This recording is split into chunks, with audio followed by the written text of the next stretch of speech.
जय श्री राम, जय गुरुदेव, जय हनुमान। मैं शुभ्रा भारद्वाज फिर आज आपके सामने कुछ एक विशेष बात बताने आई हूँ, क्योंकि कई लोगों से सुनकर कान पके थे मेरे कि रावण बहुत बुरा है, रावण बहुत बुरा है, रावण बहुत बुरा है। इस चीज़ के लिए ही मैं चर्चा करने के लिए आई हूँ कि सब जानते हैं कि रावण ने सीता जी का हरण किया था। सब यही कहते हैं। हकीकत क्या थी, क्या नहीं थी, ये किसी को भी नहीं पता, और पता होते हुए भी अनजान बने हुए हैं सब लोग। और कई लोगों को तो ये भी नहीं पता कि सीता जी एक्चुअल में पुत्री किसकी थी। एक्चुअल में सीता जी रावण की ही बड़ी बिटिया थी, क्योंकि रावण को ये कहा गया था कि तुम्हारा विनाश का कारण तुम्हारी पुत्री होगी। इसलिए रावण को जब ये सीता जी पैदा होती हैं, तब रावण उसे ले जा करके खंडर में मिट्टी में दबाए आते हैं कि मर जाएगी और ना ही मेरा विनाश होगा।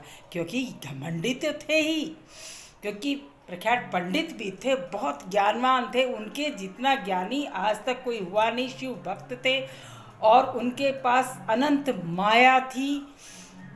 उनके जितना ज्ञान किसी में आज तक नहीं आया। उनके पास अनेकों राज थे, अनेकों कलाएं थी और बहुत अच्छे पंडित थे। उसको वो दबाए थे और वो राजा जनक को मिलती है। यहाँ तक सबने रामायण में देखी होगी कि वो राजा जनक की पुत्री नहीं थी।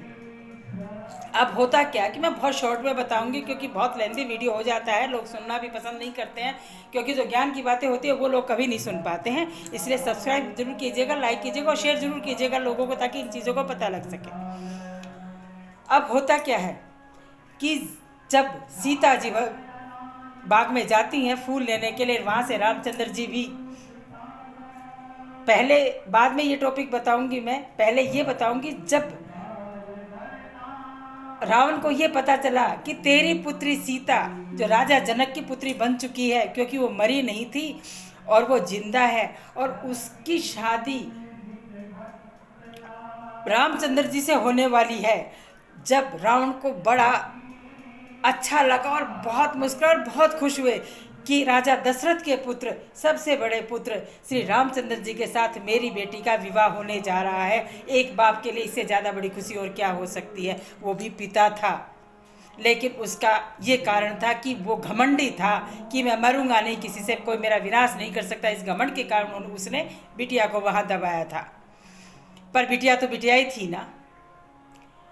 अब उसके बाद विवाह होने के बाद राजमहल में रहते हैं। जब ये सुना गया कि दोनों को 14 साल के लिए वनवास हो गया, तब पिता को बड़ा दुख होता है। और किसी भी बाप को ले लीजिए, अपनी बेटी पर पीड़ा होती है तब वो बाप हमेशा दुखी होता है, चाहे वो मेरे पिता हों या आप अन्य अदर किसी के भी पिता हों।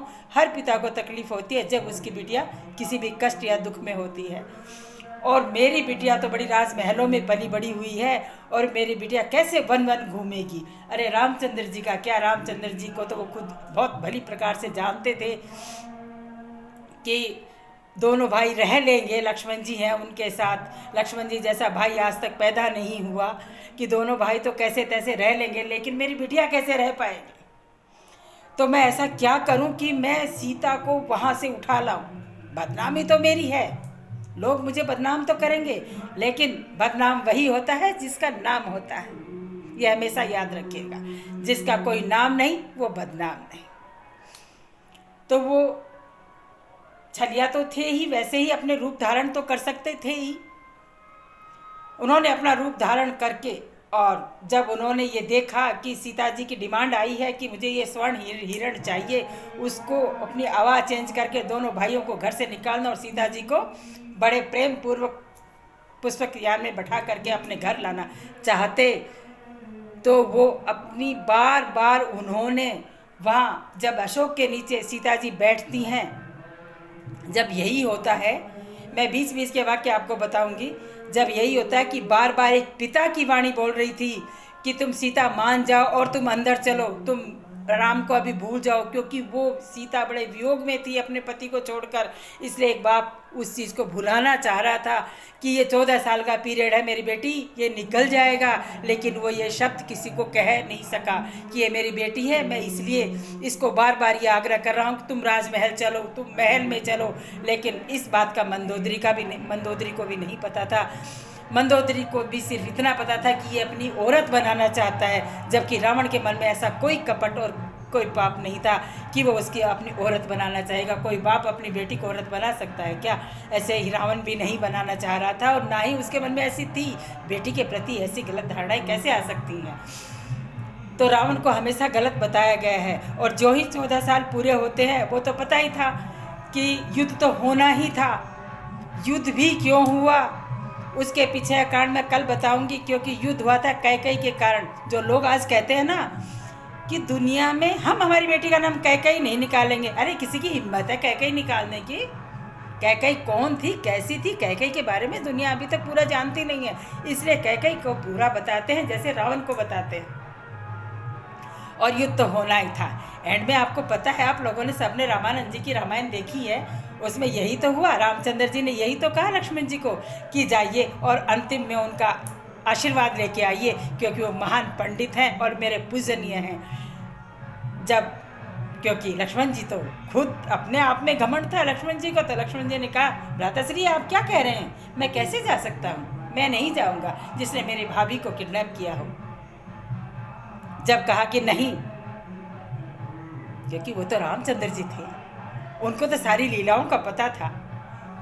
और भाई को भेजा। जब रावण ने सिर्फ एक ही शब्द कहा था कि आज मैं मर रहा हूँ भाई के कारण, और आज तुम जीते हो, तुम्हारा भाई खड़ा है एक भाई के कारण।